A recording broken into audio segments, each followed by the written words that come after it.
Salve, salve! Sejam bem-vindas e bem-vindos. Eu sou o professor Léo Braga e este é o Trampolim, o seu podcast sobre o mundo do trabalho.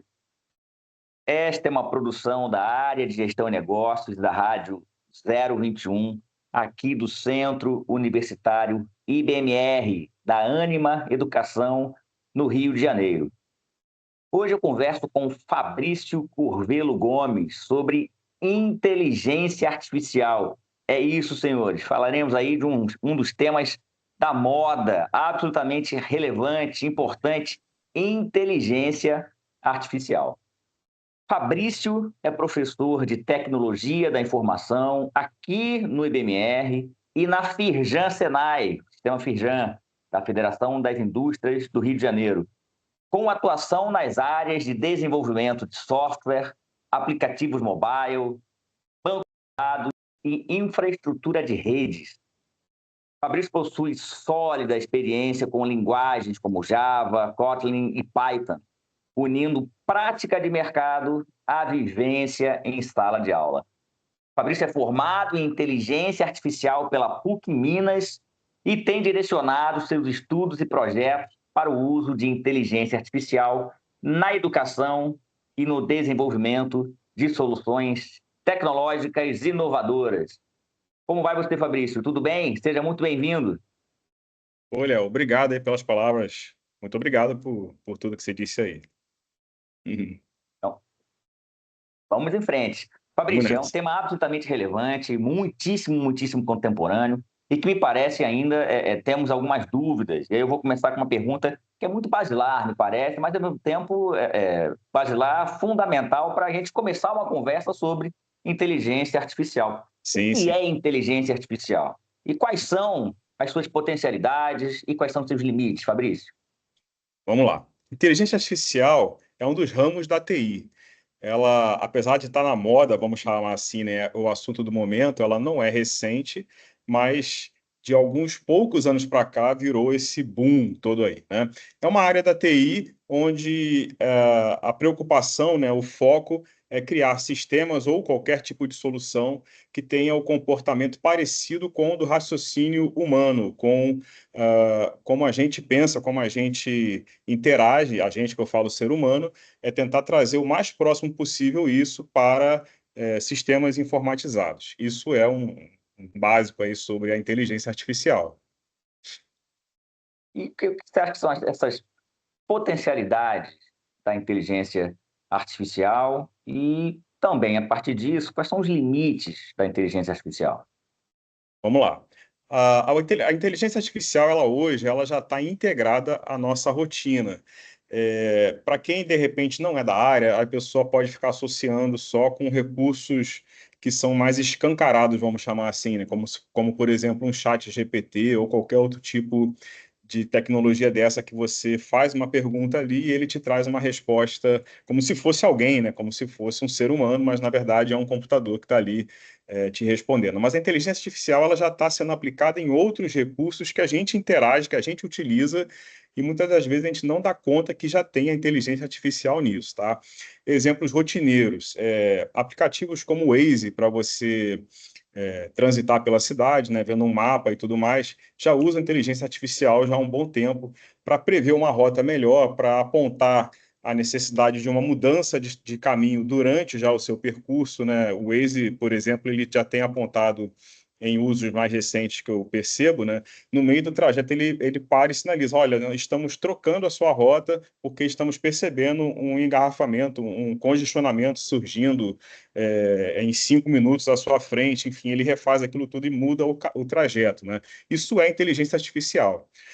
Outras situações, por exemplo, hoje você vai, sei lá, vai se logar em algum site ou aplicativo, exemplo comum é o gov.br para fazer alguma coisa de imposto de renda, ou seja lá o que for, que tudo hoje está interligado, e ele pede para você tirar aquela foto para entrar, né? Eu conheço pessoas que ficavam assim, mas será que do outro lado tem alguém que está olhando e vendo se eu sou aquele rosto que está batendo a foto, né? Nesse momento, né? E não, isso é inteligência artificial. A inteligência artificial já consegue hoje fazer coisas como essa do reconhecimento facial, seja numa foto para você, de repente, se autenticar ter acesso a algum recurso, né? Ou para situações mais estratégicas ou empresariais. Por exemplo, no ambiente rural, já é possível, por exemplo, um produtor, sei lá, que possui cabeças de gado lá, ele consegue, a partir de um drone que filme a região, ele consegue, com a imagem capturada, ele consegue, sem ter ninguém observando essa imagem, tá tudo já a partir da própria inteligência artificial. Consegue apontar se todos os itens dele lá, as cabeças de gado dele estão na região dele, se alguma se desgarrou, ou se tem a mais ou a menos, enfim, em que posição elas estão, tudo isso a partir de uma filmagem sem nenhuma intervenção humana. É possível apontar onde tem gado, onde não tem, com inteligência artificial. Isso, esse rastreamento de imagem pode ser utilizado, por exemplo, nessa região da agro, também pode ser utilizado também no agro. Eu já vi exemplos disso, onde a plantação, né, uma imagem aérea consegue rastrear se a lavoura lá, a plantação está de acordo com o planejado, ou se está faltando, se pegou fogo, enfim, tudo isso. E qualquer alerta também pode ser disparado. Por exemplo, de novo no gado lá, se alguém sair da área demarcada, é possível disparar um alerta instantâneo e apontar em que região está esse fugitivo para mandar alguém buscar, né? Enfim. Não é a E tudo ovelha isso desgarrada, é o não gado precisa, desgarrado. e não precisa ficar alguém ali olhando o monitor para isso, não. Pode ser tudo isso com inteligência artificial. Isso na área também da medicina já está. Exames visuais, já é possível apontar inicialmente alguma deformação, alguma área com algum tipo de problema antes do médico analisar, ele já consegue apontar possíveis problemas detectados naquele exame de imagem né, e pedir a validação do médico, ou já apontar até mesmo possíveis itens que estejam aparecendo ali e o médico só confirmar, né? E dá para ter exemplos aí para tudo que é gosto aí. Você trouxe aí dois grandes exemplos de medicina e do agro, né? E que me É. levaria à segunda pergunta, que você já acabou antecipando a resposta em boa medida, Hum, que era essa noção da inteligência artificial usada para melhorar a vida humana. é, E como é que passa a ser mais eficiente, né? Você tem um uso menor e um cansaço menor, afinal de contas, você tem cansaço das pessoas, né? Elas não são robôs, e aí a inteligência artificial também vem com isso. Torna mais eficiente, torna mais é, seguro, torna mais rápido, aumenta o controle, exatamente. portanto, da pastagem, da criação, aumenta o controle dos riscos, né? O controle daquilo que seria um risco, por exemplo, na medicina, e tudo na ideia do como se humano fosse, né? Como se fosse Exatamente. humano efetivamente. E aí me Exatamente. fez pensar aqui, se é como Hum. se humano fosse, caramba, deve ter um trabalho de qualquer maneira, de seres humanos, e um trabalho incrível por trás disso, né? Porque tem a figura do programador, como é que chama a pessoa que cuida, que cria essa inteligência artificial? É, Como é que é isso? é um trabalho imenso, tá? Mas existe sim a pessoa responsável ou as pessoas responsáveis por criar toda essa tecnologia, né? A inteligência artificial ela é treinada, a gente fala desta forma mesmo, tá? Pega-se uma base de dados, uma quantidade de informação absurda a respeito do que você quer tratar. E coloca uma computação ali em cima que começa a rastrear essa base de dados e começar a perceber tendências e foras de curva também, e pontos fora da curva, enfim, né? Começa a analisar o cenário de uma base que você tem e começa e se coloca esse programa, vamos dizer assim, para estudar toda essa base e a partir disso ele começa a apontar itens que são iguais e itens que são diferenciados. E com isso ele vai aprendendo, e conforme você coloca ele para funcionar, exemplo, nessa história do gado ali que está no pasto, né? Quando isso entra em ação, ele tem uma base que faz ele identificar numa imagem o que seria o gado, o que não seria, o que seria uma planta ou qualquer outra coisa, uma pedra que até poderia ser confundido, mas ele aprende a diferenciar todos esses itens a partir de exemplos anteriores, sempre a partir de exemplos anteriores. Então ele vai aprendendo isso, e cada vez mais que isso é utilizado, mais ele continua aprendendo. A inteligência artificial tem essa característica de continuar o aprendizado enquanto está em uso. Então, ela também vai se adaptando à necessidade ali daquela função, daquele recurso, ou da pessoa que está ali, no caso da gente que usa um chat GPT da vida, né? Ele vai se adaptando às suas características, ao seu perfil, e começa a te trazer respostas mais específicas ao seu perfil. Uma pergunta que você faz pode ter uma resposta completamente diferente de uma que eu faço, se ele já estivesse analisando o perfil que você tem e o perfil que eu tenho. Então, ele já Ele vai aprende. aprendendo conforme o uso que ele está tendo. Mas aprende a partir da oferta de informação, né? Não é uma Exatamente. inteligência, afinal de contas, é uma inteligência artificial, né? Não é uma inteligência humana, Exatamente. né? Então, É, ele precisa ser alimentado. Precisa ser uhum, alimentado, continuamente alimentado com exatamente. informações, com Você, dados. você treina ele. Exemplo, vamos supor que eu tenho uma indústria, vou pegar o exemplo de uma indústria que eu já fui de uma fábrica de chocolate muito famosa que a gente tem no Brasil. Eu fui na fábrica lá, tem um ponto que a gente consegue visita, né? E tem uma esteira gigante nessa fábrica que os bombons vão passando ali. Eu fui nessa fábrica há uns 10 anos atrás, ainda não tinha essa onda da inteligência artificial. Então, a pessoa que estava demonstrando lá na época deu o seguinte exemplo: era uma esteira larga, vamos supor, de 2 metros de largura, comprida mais de 20 metros, e os bombons vão passando ali num processo, vamos supor, de secagem, né? Ele acabou de ser produzido e vem passando enquanto vai secando até entrar no processo de ser embalado e tudo mais. E aí tinha um scanner, uma peça que fazia uma pontezinha em cima de toda a esteira, e a pessoa falou assim: olha, isso aqui é um scanner, e ele fica analisando aqui o dia inteiro o que que passa aqui. Se passar alguma coisa fora do padrão, essa esteira para, né? E a Uau, gente é obrigado a analisar. Então ele pegou, por exemplo, ele pegou o crachá dele e botou na esteira. Quando o crachá passou no scanner, a esteira toda parou, né? E uau. aí, se essa esteira parasse por algum bombom ali que está com, sei lá, um prego por dentro, vamos imaginar isso, né?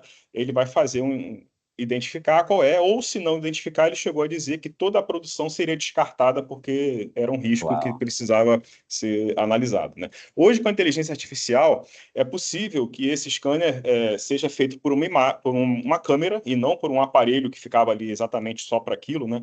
Por uma câmera que escaneie toda a esteira e consiga identificar com muita perfeição, além de se tem alguma coisa fora do padrão, dá para identificar quantos estão ali, né? Se tem algum com tamanho diferenciado, qualquer outro, tudo isso que a gente precisaria de humanos analisando, é possível com inteligência artificial. E claro que ela precisaria ser Treinada. treinada. Então é aquilo, né? Vai ser colocado um monte de imagem para explicar o que é o bombom, o que é o bombom do tamanho ideal, o que é o bombom que está fora do padrão e qualquer outro produto, como é que é o comportamento da esteira sem bombom para quando colocar um bombom em cima ele saber diferenciar e tudo mais. E nisso ela vai aprendendo. Quando considera-se que está apta para uso, aquela tecnologia é implantada e daí para frente ela continua ainda mais se aperfeiçoando com aquilo que ela já está tendo como exemplo do dia a dia. Bem nesse nível Treinada. mesmo. Estou insistindo Treinada. treinada para a gente não ficar imaginando que haverá uma revolução das máquinas É, e elas tomarão conta do mundo, tipo o Exterminador do Futuro, algo parecido, né? Então é um negócio é. meio de temor que a gente tem aqui. Mas olha, eu vou fazer uma outra pergunta. Nesse sentido, Uhum, se inteligência artificial, né, a robótica, que já está desde a década de 70, a inteligência artificial tem crescido muito e ela tem feito trabalho de humanos com maior velocidade, com maior segurança, com maior eficiência.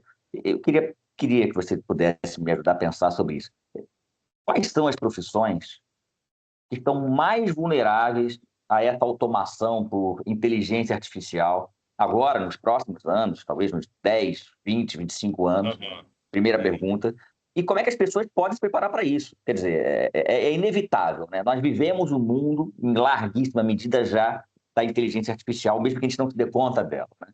E É aí, verdade. como é que eu me preparo? Qual é a profissão mais vulnerável? Quais são as profissões vulneráveis? E como é que eu me preparo no mercado de trabalho? E aí é importante, porque a gente está falando para um público aqui que é um público fundamentalmente universitário, né?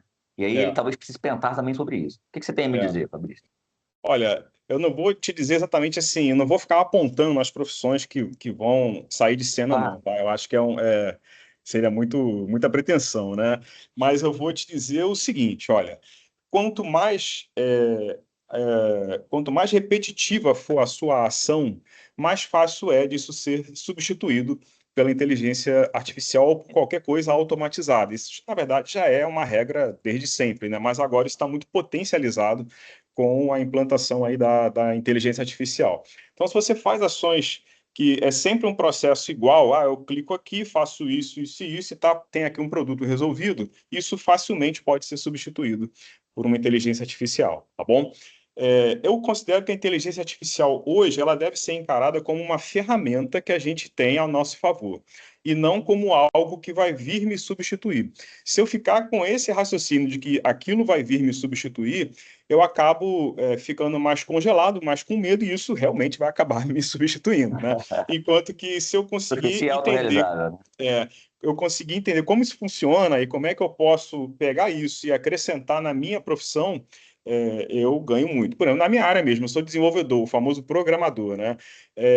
Olhando de fora, a sensação que se tem é que a gente está muito, muito à beira do abismo, um programador, porque ela gera código. Se você chegar ali, olha, eu preciso fazer uma tela, um site, um aplicativo mobile, enfim, né?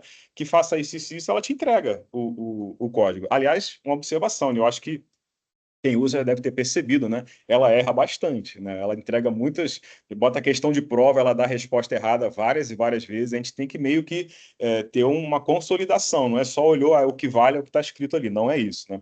Mas ela, no meu caso, ela entrega muito código pronto. Então, como é que eu faço para que eu não seja substituído, né? Na verdade, eu tenho uma demanda, eu preciso, exemplo, fazer um projeto, um aplicativo, um site, alguma coisa que atenda a uma necessidade, a um problema X que está acontecendo, preciso resolver aquilo. Eu sei o que tem que ser feito e peço que ela me entregue a solução disso ou partes da solução, né? Eu quero fazer a tela de login, exemplo, é uma parte. Então, por favor, elabore a tela de login do aplicativo que eu estou elaborando, que pretende fazer isso. Ela vai e me entrega. E não é simplesmente tá pronto. Eu vou analisar aquilo, conferir se aquilo bate com o que eu pretendo e adaptar ao meu projeto. Porque a chance dela fazer muita coisa e no final ter um erro ou estar fora do que eu estou pedindo é muito alta. Então, a ideia é que você use como uma ferramenta onde você tem a palavra final e você vai pedindo aquilo e vai sendo acrescentado à sua demanda, né? Para que você, ao final, conclua entendendo que aquilo foi feito num tempo muito mais rápido do que se você tivesse que do zero fazer de cabeça. Sim, Então, claro. você vai ganhar produtividade, mas você vai ter a gestão sobre toda essa elaboração. Isso vai ser assim, ou já está sendo assim, para as outras áreas, né? O interessante é que as empresas, os empregadores, por exemplo, eles deveriam, e alguns já estão enxergando isso, eles deveriam capacitar os seus profissionais para as demandas que aquela empresa tem, onde esses profissionais conseguiriam ter ganhos com a inteligência artificial. E não deixar que o profissional busque isso por si só. Eu acho que se eu fizer isso aqui, sei lá, com o GPT, eu vou fazer tal coisinha que vai dar certo. Aí o meu colega de profissão não faz. E aí fica um trabalho desigual, né? Ou ele faz com uma outra ferramenta e tem uma entrega diferente. A gente não segue na mesma linha que a empresa está pretendendo. Se a empresa desse uma capacitação onde, para a demanda que ela tem, ela consiga explicar como é possível utilizar a inteligência artificial para aquilo, ela ganharia muito mais. Essa é a visão empresarial que tem que existir, né? Eu te falei em off outro dia, né? Eu tive num evento pela Firjan, onde vários setores da indústria estavam presentes e havia uma pergunta lá, não especificamente sobre inteligência artificial, mas a pergunta era como a indústria se vê daqui a 5 ou 10 anos em relação a profissões. E todas acabaram, tinha pessoal ali da área da construção civil, tinha da indústria da moda, a indústria de alimentos, a indústria automotiva, tudo do Rio de Janeiro, né? Todos os setores ali apontaram a necessidade da integração com a TI, principalmente pelo campo da inteligência artificial, porque eles já estão enxergando que existem tecnologias que podem ajudar, mas eles não sabem como isso pode ser implementado. Então, a TI hoje, ela tem esse papel, os profissionais de TI também, né? Eles têm esse papel de fazer uma consultoria e de apresentar a tecnologia para uma outra área que não é da TI, mas dizer, olha, com isso que você precisa atender, eu consigo te ajudar implantando essa tecnologia.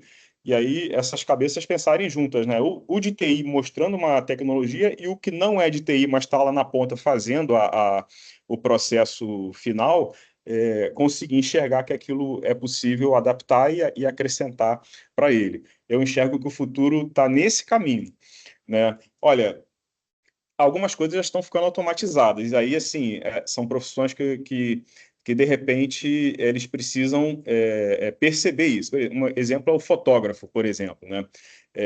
Um fotógrafo tradicional, eu vou falar, mas eu não sou da área, tá? Mas, assim, é o pouco que eu enxergo da área. Ele precisa conhecer das lentes que ele tem ali para bater uma foto, do tipo de iluminação, do ambiente que ele está, do que ele quer fotografar, do enquadramento, de tudo que ele tem ali para aquela foto sair no nível profissional, né?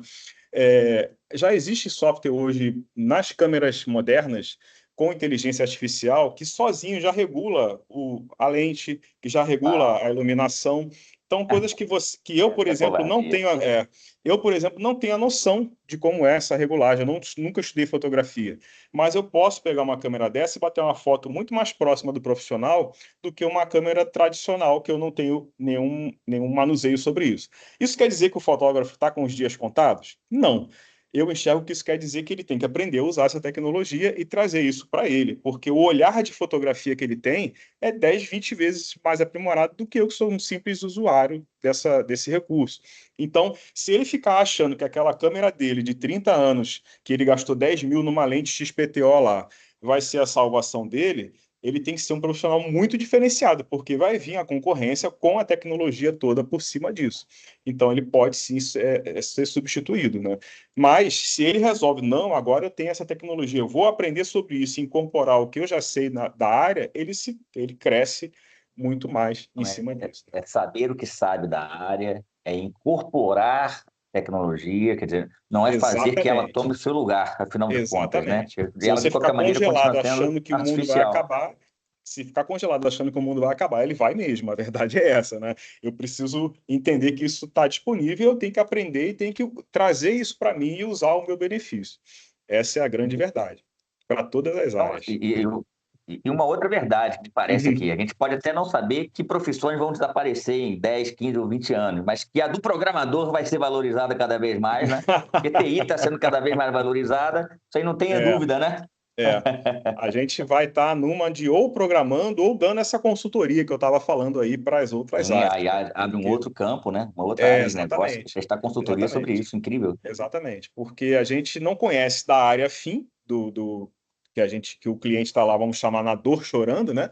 Mas a gente sabe que existe um recurso que atende a ele. Então, eu preciso ter ele para me dizer a dor dele, para eu falar, ó, com isso que você está aí sentindo, eu consigo te atender com isso, isso e isso, implementando alguma tecnologia aí. E assim vai ser desse jeito. Excelente. Fabrício, chegamos aqui ao final do nosso episódio. A gente queria Poxa, coisa já. conversar ainda mais. Acho que ainda vai precisar conversar, vou precisar convidá-lo outras vezes. Inteligência artificial é um tema que está aí e não se esgota rapidamente em 20 minutos, 25 minutos. Então a gente vai precisar bater outros papos ainda, se você tiver sempre aí à Olha, disposição. vai ser uma honra para mim, sempre. Foi muito bom. Muito obrigado. Senhores, senhoras, estivemos com o Fabrício Curvelo Gomes e falamos sobre inteligência artificial aqui no 10º episódio do Trampolim. Fabrício, muito obrigado pelo seu tempo. Um grande abraço. Um abraço a todos aí, Léo. Obrigado. Tchau, tchau também. Tchau, gente. Obrigado. Até.